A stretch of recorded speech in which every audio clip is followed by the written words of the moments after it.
Hi, everyone. Welcome to the Northern Kentucky Spotlight Podcast presented by CVG. I'm your host, Sarah Brookbank. Today on the podcast, we are joined by Theresa Cruz, founder of Fiesta NKY. She talks about how they are serving the growing Hispanic and Latino community in Northern Kentucky. We are also joined by Ed Massey of CN Massey and Associates. He talks about their grand reopening and the importance of getting involved in your community. Thank you to our podcast sponsors, CVG, our title sponsor, Crew Consulting, our digital sponsor, and our episode sponsor, Schneller & Ackelman. We have 2 upcoming Business Council meetings happening in October. First up, the Florence Business Council is meeting on Thursday, October 17th. Jenna LeCount, Director of Community Development Services at the Boone County Planning Commission, will highlight the updated Boone County Comprehensive Plan. And the Fort Thomas Business Council is meeting on Thursday, October 24th for Google Marketing for Business Success. Connie Cruz-Jans, owner of Crew Consulting, will share tips and tricks for getting the most out of Google and how to set up your Google business page. You can get more information about both of those events at nkychamber.com/events. Now, let's go hear from our sponsors, meet our members of the week, and I'll be back with this week's guests. Why would you travel to England? For football. To go or not to go? That is an easy question. To visit the land of Shakespeare. To take in all the sights. Authentic fish and chips. To experience arts and culture. 2 words, British Open. To visit my family. Same reason I go anywhere. For a pint of beer. To start my trip through Europe. Whatever your reason, there's no better time than now. Congratulations to our members of the week. You can learn more about these businesses by following the Northern Kentucky Chamber on social media, where we will highlight one of these businesses each day. Now, let's meet our members of the week. Ace Hardware of Independence is a proud locally owned and operated Ace Hardware, where neighbors have been helping neighbors for more than 15 years. Artistic Ironworks is a decorative metal company specializing in stairs, handrails, and guard railings for both commercial and residential properties. Located along the Ohio River sits the little town of Silver Grove. From quiet tree-lined streets to a family atmosphere, you're sure to find Silver Grove the kind of place to call home. Founded in 1972, America's Home Place recently celebrated their grand opening in Erlanger, Kentucky. They are a custom home builder that builds on your lot anywhere from a 50-mile radius of Cincinnati. The 10th annual Christmas Casino at Rising Star Casino runs from November 1st through January 2nd. Ride the ferry from Rabbit Hash to Rising Sun and see 8 live reindeer, a giant tree, beautiful holiday decor, animatronic displays, and a market village. Hi, everyone. Today on the podcast, I am with Theresa Cruz, the founder and everything else at Fiesta Northern Kentucky. Welcome to the podcast. Thank you for having me. It is so great to have you on. For people that don't know about Fiesta, you guys are doing a lot of really good work in our community here in Northern Kentucky with our Hispanic and Latino population. Tell us a little bit about how you guys got started. Well, we got started about 5 years ago. I worked for Learning Grove, which is a nonprofit in Covington. And my role was the Hispanic Family Engagement Coordinator. And it was to connect Hispanic families in the region to schools. Schools were complaining that the families weren't engaged, they weren't, turning in forms, they weren't showing up to events. And as I started to get to know the families, it turns out, they weren't sending back the forms because you're sending the forms in English. Right. They weren't going to the events because the families are working second shift and your events are in the evening. So basically, the schools didn't really know or understand the families that they had in their school system. Mm-hmm. So another thing that we realized was they also wanted them to be like a part of the PTO. If these families can't put food on their table, it's going to be impossible for them to have the mental bandwidth to be any part of their child's education. Right. So we thought about, let's help them meet basic needs. And then once they have their needs met, then we'll work on being a part of their child's education, helping out with homework, going to events. But I can't ask them to do that if they don't have a job or they don't know where they're going to live next month because they're getting kicked out of their apartment. Right. So the grant ended. We were working under a federal grant. The grant ended. Unfortunately, the agency I was working for could not sustain the work. And I said, that's fine.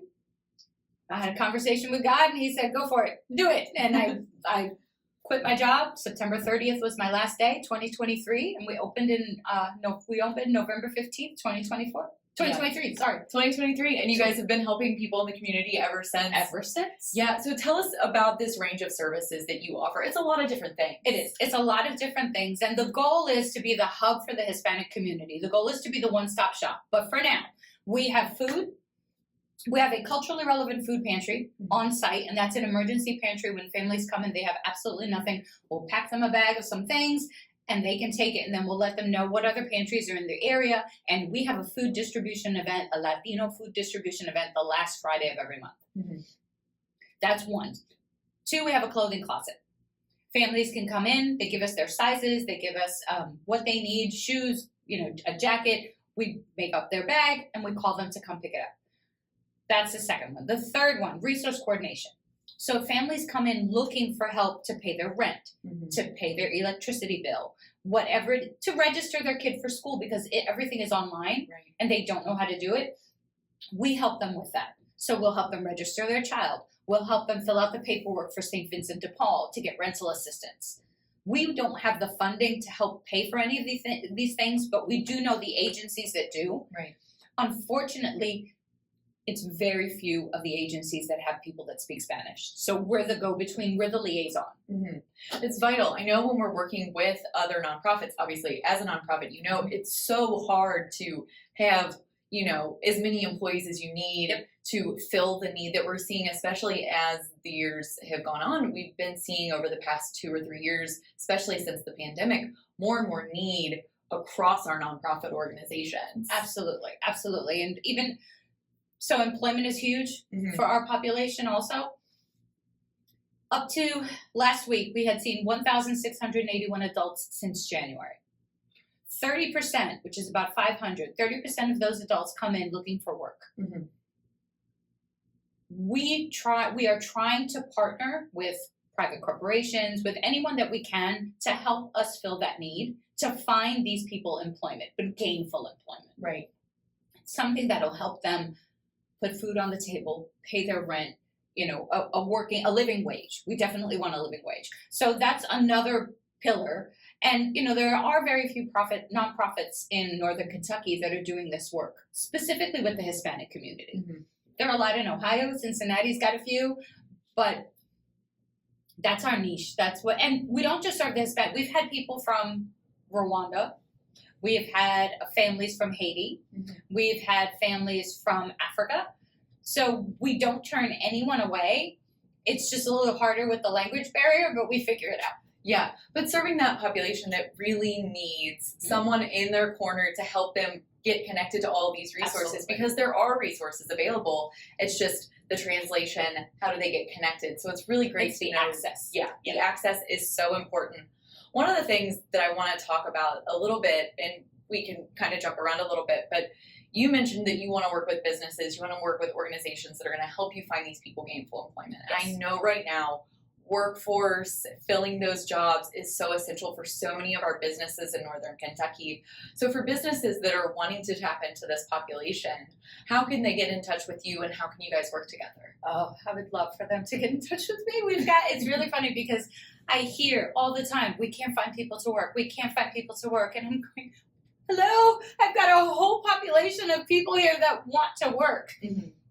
And then you've got another pocket of people that need people to work. Let me be the liaison. So please get on our website. It's fiestaNKY.org. You can call us at 859-534-0672 and ask for me. You can even email me, Theresa, Theresa.cruz@fiestaNKY.org. I would love to partner with organizations to not just waste their time, because I also don't want to be like herding cattle and just send them tons of people. We want to make sure it's a good fit. We're not a staffing agency, but we don't want to waste their time, my time, or the applicant's time. So we want to make sure that if we're sending someone, that person is right for that job. We just don't charge anything to the person or to the companies. We are donation based. Right. We're donation and grant based. We don't charge for any of our services. So we're looking for partnerships as well to help us continue the work. So please get in touch with us. We would love to partner. Yeah, and it's a big population. Like you said, you guys have served a fair number of adults just this year. Yes. And you guys have been around for a number of years. Tell us a little bit about this population that you're serving. Obviously, adults, children, families, everyone and anyone in between. So tell us a little bit about it. This population has seen a boom. I say a really strong boom in the last 5 years. 5 years up to today has been such growth. And the 3 top countries that are coming in are Mexico, Guatemala, and Venezuela. Mm-hmm.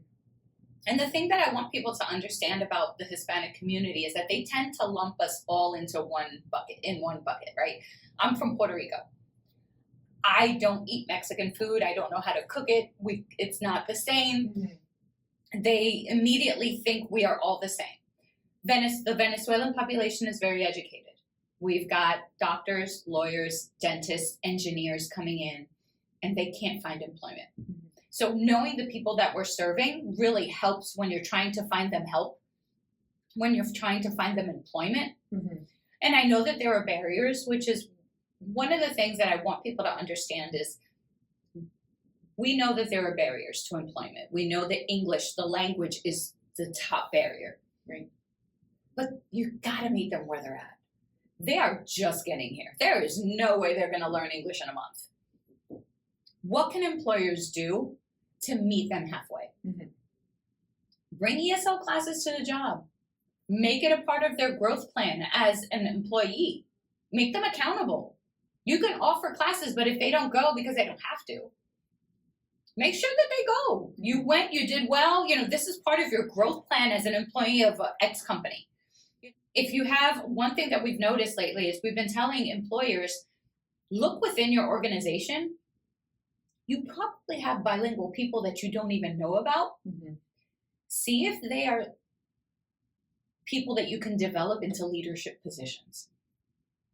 If you have a bilingual shift manager or supervisor, you can hire staff that doesn't speak English because you've got a bilingual shift supervisor. Mm-hmm. So kind of thinking within your organization, thinking out, and it's not even thinking outside the box, other people are doing it. I think employers are just afraid of making that investment of having everything translated, having their application translated, having, HR has to translate all of their documents. And it's hard, but it's an investment. It really is.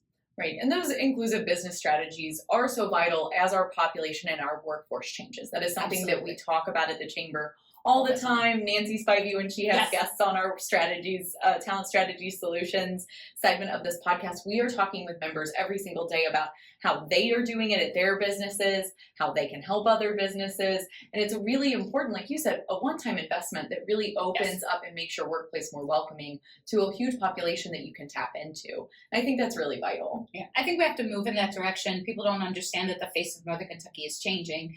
And I've said this a few times before, but we're not going anywhere. Right. I think people sometimes think that if they close their eyes and wait long enough, we'll go away. But that's not happening. Honestly, that's not happening. Cincinnati is really, the tri-state area is really bringing in a lot of people from different countries. Yeah. And it's not that just the Hispanic community. We're getting people from all over the world. Mm-hmm. So I think being a welcoming place, having employers that understand that it's changing and that are willing to make the change within their organization, I think is huge. Yeah, and I think a lot of it is just taking that first step. Mm-hmm. I think a lot of our businesses have done a really good job, but hopefully we can get more people doing those things to just make their spaces, like you said, more welcoming, mm-hmm. get more people in there that are maybe a little bit different looking than what their standards are. But tell us, how can the community get involved? Not just business owners, but just regular people. How can people support the Fiesta? Well, you can go to our website and let us know if you want to volunteer. We have volunteer opportunities. You can donate. You can help us with our pantry. So the volunteer opportunities that we have, if you are bilingual, you can be an interpreter for us. If you'd like to help us out on our food distribution event, we package the boxes the day before the distribution event. And then at the distribution event, we need volunteers to guide traffic. It has grown. So to give you an idea, January to May, 65 to 69 families. Okay, we can handle it. June, 90. July, it jumped to 122. Wow. August, it jumped to 145 families. Yeah. So just exponential need increases. Yes, we have been having to restructure the food distribution event every month because we keep getting more people. So logistically, it's been really hard for us. Financially, we've had to purchase more food. It's just a growing need. And I think it's been by word of mouth that people have found out, because we do give culturally relevant food. We give rice, beans, oil, maseca, just anything that we know that they recognize, and that it's more of a comfort and seems like home. Yeah, I think that's really important. I know one of the things I was working with St. Vincent de Paul, and they always talk about, like, how can we make this feel like home for people? How can we make it something that we know these people want to eat and is going to take care of their bodies and nourish them at the same time? And providing these really valuable resources. You guys earlier this month had a big resource fair. I know you guys have some other events on your agenda. Tell us a little bit about what you guys do throughout the year. Yes. So we try to have at least 4 events a year. I'm hoping to take a break for the holidays, but I already have people in my ear going, are we going to do anything for Christmas? Hold up, give me a second. Let me breathe. But in March is our huge resource fair. We do that at the Erlanger Library. This past year, we did it, and we had 371 participants come in, which was amazing, and we had 40 resource tables. Awesome. In May, we had the celebration of Hispanic families at the YMCA at Camp Ernst. And what the YMCA gave us use of their facilities, the whole thing, for one whole day for all of our families. We provided food, and it was just a great event. It was really great. And then in July, we had our job fair. So it was a 2-day event. This year, we are hoping to do it a little differently. This past year, we did it a Thursday night and a Saturday. The Thursday night, the employers came and kind of handed out QR codes. And that's where it stopped, because from the QR code to the person actually being able to apply for the job are 2 different things. Saturday, no employers were there, but we had volunteers to help applicants fill out the applications. Oh, that's great. Yeah. And that, to me, was way more successful. We had 54 people successfully apply for jobs that day. So that was great. And then in September, we have our big event, the Fiesta Annual Community Event. It's so many words. Man, that's at Ignite Institute in Erlanger. Yeah, and you guys just had that. It just wrapped up. Tell us a little bit about how it went. It was a great event. We had over 40 resource tables. It was just really, really nice. We had workshops for the families, financial literacy, mental health. We even had a lawyer come in and do a short Q&A about immigration law. So we've been really trying to focus on the immediate needs, what's happening now and what the families need now, and bringing in those resources specifically. Yeah, that's very important. Well, Theresa, we have covered so much about Fiesta and all that you do in the community. It was so great to talk to you. Before I let you go, is there anything else that you think our viewers and listeners need to know about Fiesta Northern Kentucky? We would just love the support. We have wonderful support from our partners, from our nonprofit partners, from the community. We've been really welcomed by the community, and we get a lot of referrals. But we'd really like to see more people call us and say, hey, we want to help, we want to volunteer.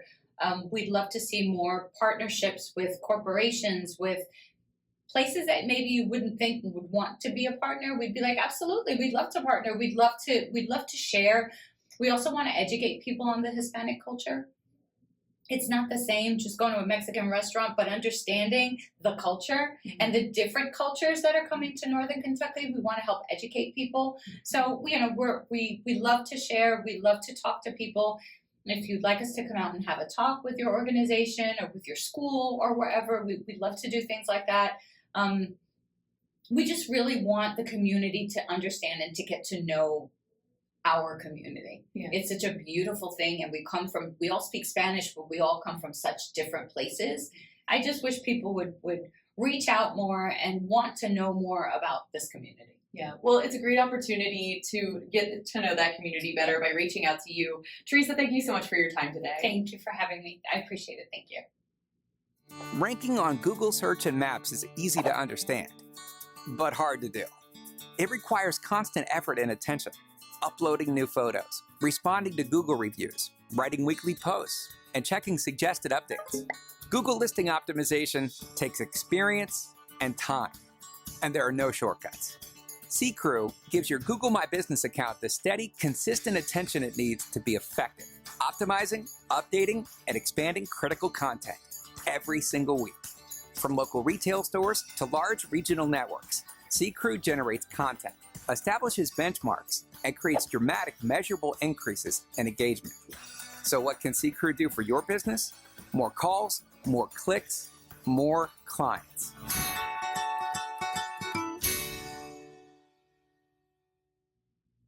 Hi everyone, today on the podcast I am joined by Ed Massey, the partner at C. Ed Massey and Associates. Welcome to the podcast. I'm delighted to be here. It is great to have you on. We go way back to the Boone County Board of Education many moons ago when I was a reporter and you were on the board. So it's great to re-encounter you in this life.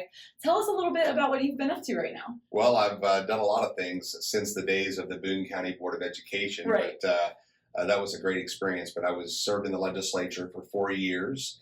I'm working with some other groups right now, like the Republican National Lawyers Association, and I'm practicing law and continue to be an advocate for education. And at the state level, I continue to work with legislators when the opportunity arises. Yeah, well, it's so great to have you in our community doing good work. Tell us a little bit about your law firm and what you guys are doing. So my law firm, it's funny that I grew up a block from where my office is. I love that. And when I started in 1993, I started in the basement of the office of Ron Adams that's across the street from where I am now. Went to Lloyd High School. The office that I hold now, or have now, is the old King Quick in Erlanger that I used to stop by on my way to and from school when I went to Lloyd. So I bought that building several years ago, and it's a wonderful location. And we have 3 attorneys there. We have 4 full-time staff there, and we have a couple of other people that help us occasionally. And it's just been a really good experience. Yeah, that is great to have you guys there. I live over in Erlanger. I pass your building all the time. And tell us a little bit, so law firms obviously do so many things. Some are specialized. Tell us a little bit about your range of services. So our office does a lot of different things. When I started, and this is one of the things I like to tell people, when I started on my own, which is kind of unheard of. And I was practicing law, I was coaching football at Conner High School, and I was managing the Triple E Swim Club, which doesn't exist anymore. I've stayed in this community, but I thought, this is a tri-state community, so I got my licenses in Ohio, Kentucky, Indiana, and I do have it in Wisconsin, although I don't do much there. And so we do a lot of different things. I do anything that involves court. If it's trials, I do it. But we do everything from Social Security, workers' comp, and personal injury to domestic, criminal matters, business representation. But the real fun one I do that I enjoy immensely is doing military work to help military members, because I'm a big fan and supporter of our military service members. Yeah, that's very important. I know we have the DAV as one of our members doing great work here in the community. And tell us a little bit more about your all's work in the community. You are out and about personally. Tell us a little bit about what your firm's doing. So the firm has been there for now about 18 or 20 years where I'm at presently. I've always been located in Erlanger since I started, and we've always tried to partner with the community. I've been a member of the chamber for many years. The people that have been in my office have been active in the community, and we are continuing to engage, reach out to other businesses, partner with other businesses in the community. And it's so good to give back to the local community that I grew up in. My mom and dad live a block from my office. My dad still maintains the flower garden in front of my office. So it is truly a place for me that is community, it's family, it's where I grew up. And that's where I chose to work. I've lived there. I've raised my kids there. So, yeah. Northern Kentucky is such a great place for that. I know we have like a huge contingent of people that have stayed and really given back to the community. It's so great to see that from the chamber perspective, obviously. And you, as a public servant, you've served. I know that you're pretty involved. Tell us a little bit about that aspect of things. So I've served in the public service community as an elected official or did for 26 years. But before that, I was a volunteer firefighter, EMT. I was a certified EMT, never certified as a firefighter. but I ran with Crescent Villa Fire Authority and I ran with Florence Fire and EMS.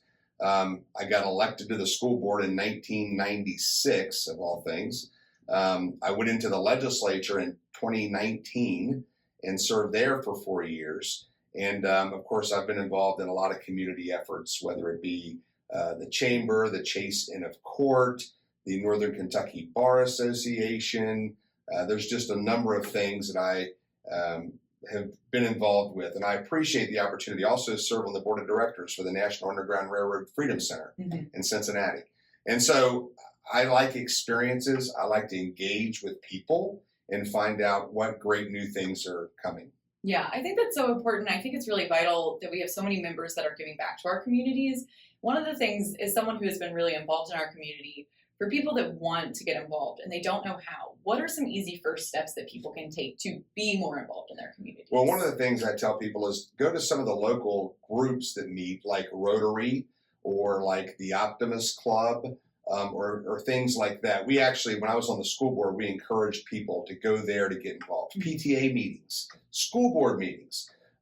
You'll find out a lot about people and you'll find out what's going on in the community. You'll find out who the leaders of the community are, because a lot of times they will continue to pop up and you'll see them repeatedly.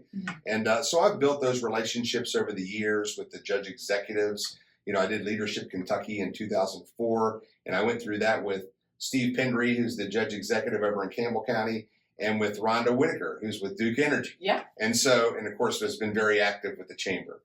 And so those relationships have just continued to adhere my life to the community, and it's great to give back. When we leave this world, we're not taking anything with us.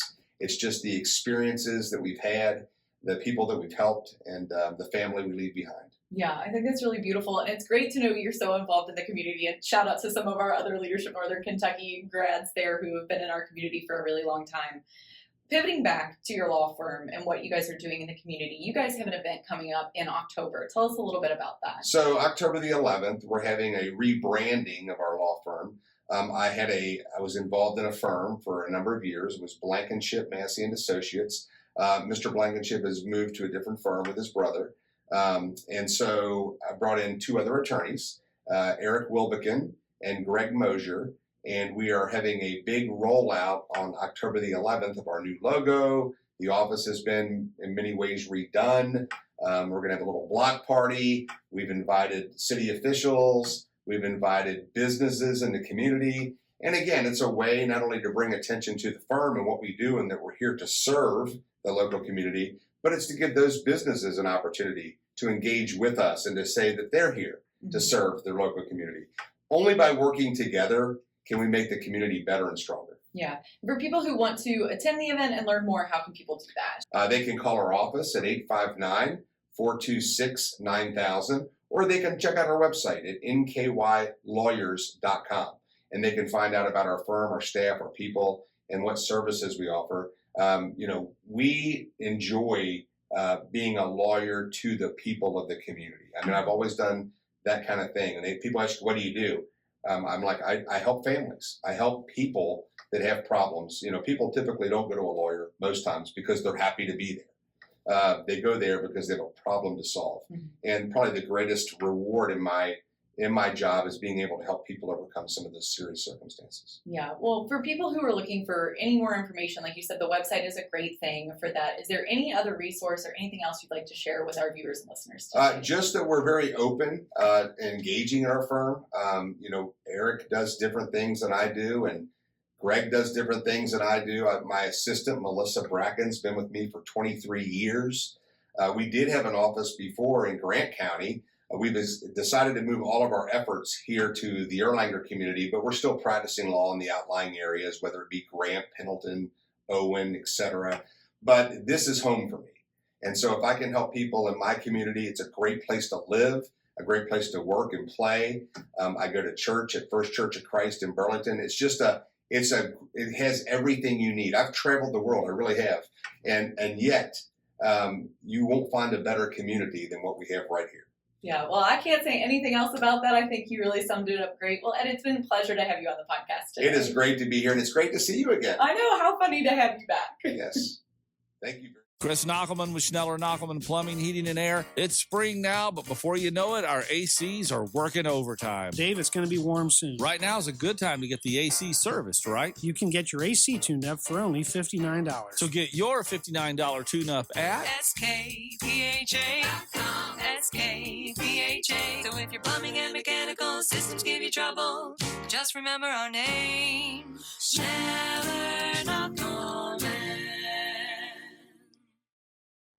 Housing is a regional priority. Having an ample supply of homes is fundamental for the Northern Kentucky region to meet basic economic needs and enable regional growth. Learn more about income-aligned housing, the region's housing needs, and why it is essential to ensure Northern Kentucky continues to be a great place to live, work, play, learn, and give back at bit.ly/NKY Housing Study. Welcome back, everyone. I hope you enjoyed hearing from Theresa and from Ed today on the podcast. Don't forget to check out both of their websites to see what's new with Fiesta NKY and see Ed Massey and Associates. Thank you to our podcast sponsors, CVG, C. Crew Consulting, and Schneller Knockelman. Like I said, we have 2 upcoming meetings of our business councils in October, and the Newport Business Council is coming online very soon. You can learn more about our business councils at nkychamber.com/business-councils. Finally, if you're a member who would like to be featured on the podcast, or if you're someone who is interested in joining the Northern Kentucky Chamber of Commerce, please reach out to Lynn Ablin. And if you're a member who would like to share your workforce strategies and resources on our Talent Strategy Spotlight, please reach out to Nancy Spivey. Thanks again for tuning in. I'll talk to you guys next week.